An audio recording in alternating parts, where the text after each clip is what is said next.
On the south bank of the Ohio River, about 30 miles below Pittsburgh, where the Monongahela River has already come down from the east and joined it, there is a flat strip of ground roughly 7 miles long. For most of the 20th century, this was the Aliquippa works of Jones and Laughlin Steel. At its peak, in the early 1950s, about 14,000 men worked here. The plant ran 24 hours a day. The mill is gone now. Not in the way some mills are gone, kept around as ruins for people to photograph. Demolition began in the late 1980s and continued in stages.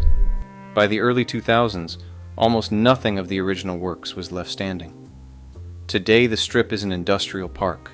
A few hundred people work there. Aliquippa would become one of the defining cases of what we now call the Rust Belt, a textbook example of a company town built at full intention and then abandoned on a spreadsheet.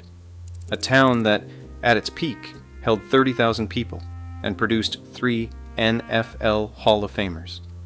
A town that now holds 8,000. The mill didn't just employ a town, it was the town. Aliquippa wasn't a place that happened to host a steel mill. The town itself was a project of Jones and Laughlin, designed and constructed between 1905 and the early 1920s on farmland the company bought along the river. The streets, the houses, the schools, the churches, all of it came from the same company that owned the mill. Stand on the strip today, and what you notice is the quiet. The mill ran continuously for most of the 20th century. There is a generation of people who grew up in Aliquippa for whom silence in this part of the valley is the unfamiliar thing.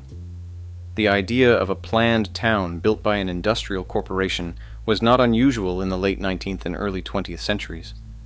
Pullman, Illinois, built by the Pullman Company in the 1880s, was the most famous early example. What was unusual about Aliquippa was the degree of control. Jones and Laughlin did not build a few houses near a mill. They laid out 12 numbered neighborhoods called plans in the engineering sense of the word, and they decided where every street would go and which family would live on it. Plan 1 came first, and Plan 12 came last. The numbering followed the construction sequence rather than a hierarchy.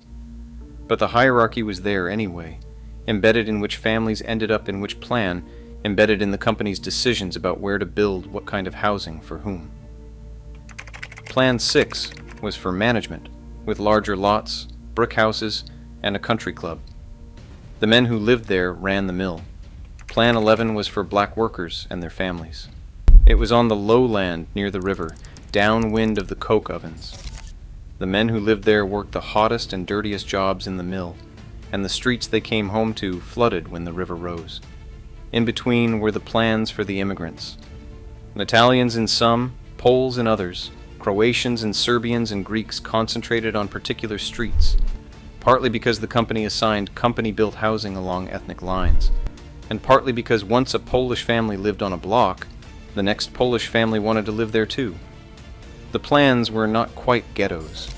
They were not quite neighborhoods in the sense that a Chicago neighborhood is a neighborhood. They were a little of both, layered. By the 1930s, the system was complete. Around 30,000 people lived in Aliquippa, almost all of them connected, directly or by 1 degree, to the mill. The town had a high school, a hospital, a YMCA, a downtown on Franklin Avenue, churches, a baseball team. Every one of these things existed because Jones and Laughlin had decided it should exist.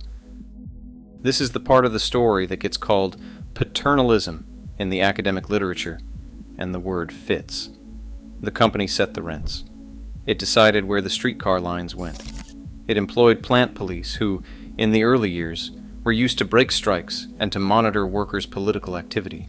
There is a Supreme Court case from 1937, the National Labor Relations Board versus Jones and Laughlin Steel, that came directly out of the organizing drives at the Aliquippa Works, driven by the Steel Workers Organizing Committee, the union that would later become the United Steel Workers. The company had been firing union sympathizers in this town, and the case went all the way to Washington. It established the constitutionality of the National Labor Relations Act, and it remains one of the foundational rulings in American labor law. Down the river at Homestead, Pennsylvania, where the Carnegie steelworkers had fought the Pinkertons 45 years earlier, they understood what that ruling meant. There was another version of the same arrangement, though, that the people who lived through it tended to describe in different terms. The company had built the houses, but the houses were yours. The schools were yours too, even though the company had put them there. A man worked at the mill. So did his brother-in-law, and most of the men on his block. His son probably would too, if the mill was still hiring sons. On a Sunday morning in 1955, in the plans, you could walk 3 blocks in any direction and pass 4 churches, each one full. Each one in a different language. The point is not whether this was good or bad. The point is that it was a town. A particular kind of town, built by a single company around a single industry with a particular degree of intention. The plans were the architectural form of that intention. You could see the company's idea of itself in the layout. And then the company left. The mill ran 3 shifts, and the whistle blew at the start of each one. People who grew up in Aliquippa in the 1950s remember setting their lives by it. School let out in time for the 2 o'clock change. Boarding houses served dinner early, so the night shift men could eat before they walked down the hill. There were boarding houses because a lot of the men in the plans in the early years came over alone. A father might arrive from Sicily or from a village outside Skopje, places no one in Aliquippa would ever go back to. He would find work at the mill and take a bed in a room with 3 or 4 other men from places like his own. He sent money home for some number of years before he had enough to send for the wife and the children.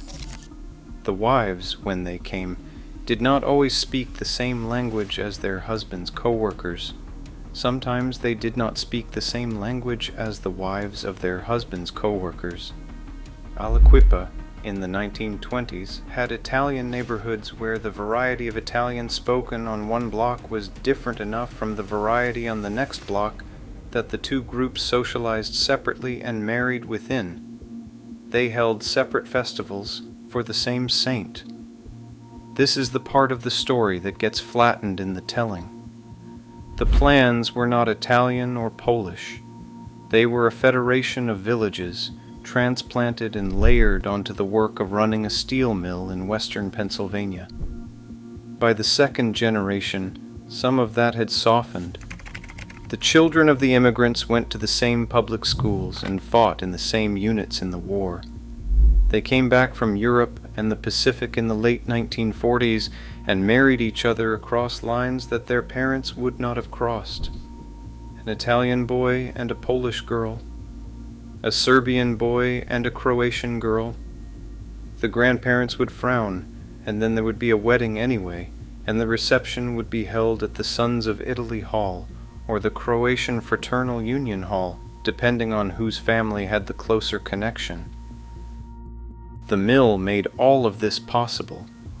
Not because the mill cared, the mill did not care, but because the mill paid wages that allowed a man with an 8th grade education and English as his second language to buy a house in one of the plans and raise 4 or 5 children in it. In 1950, that wage was enough. In 1960, it was still enough. There were Aliquippa families with a son in the mill and a daughter at the local hospital, and a grandfather, not yet retired, still working the open hearth. The funerals are the part that comes up most when people who left Aliquippa talk about Aliquippa. A man who had worked 30 years at the works would be buried out of his ethnic church, Italian most often, sometimes the AME church if he lived in Plan 11, and the procession would go down Franklin Avenue past the storefronts of people he had known. Men he had worked beside would be there in suits. The fraternal organization would carry its banner. The widow would receive food at her house for a week.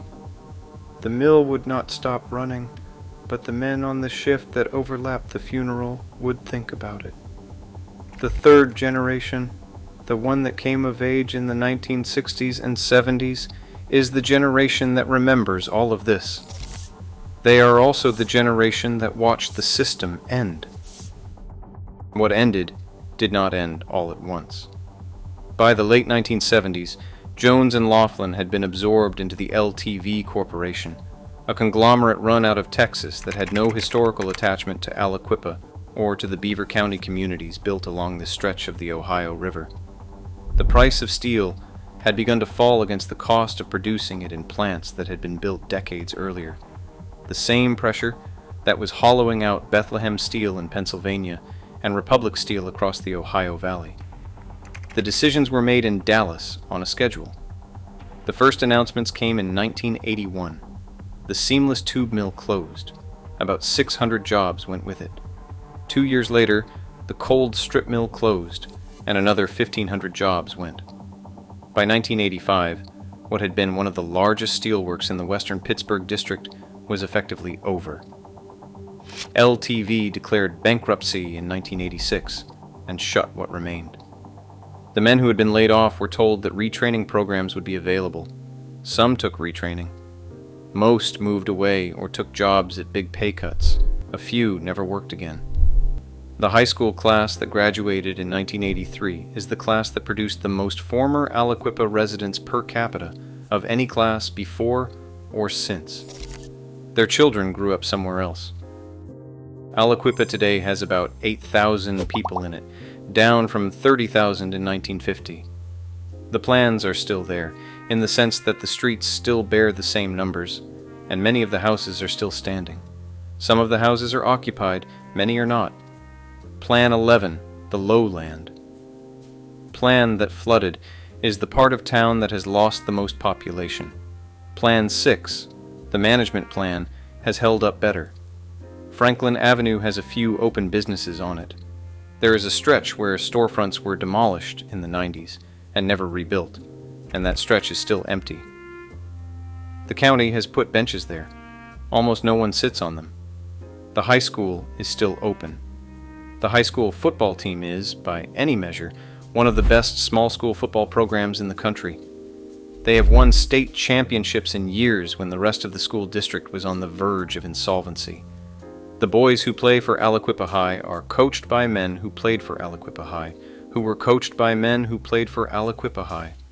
And those men playing decades ago were playing alongside the boys who would grow up to be Mike Ditka, Ty Law, and Darrell Revis, 3 NFL Hall of Famers, all from Aliquippa.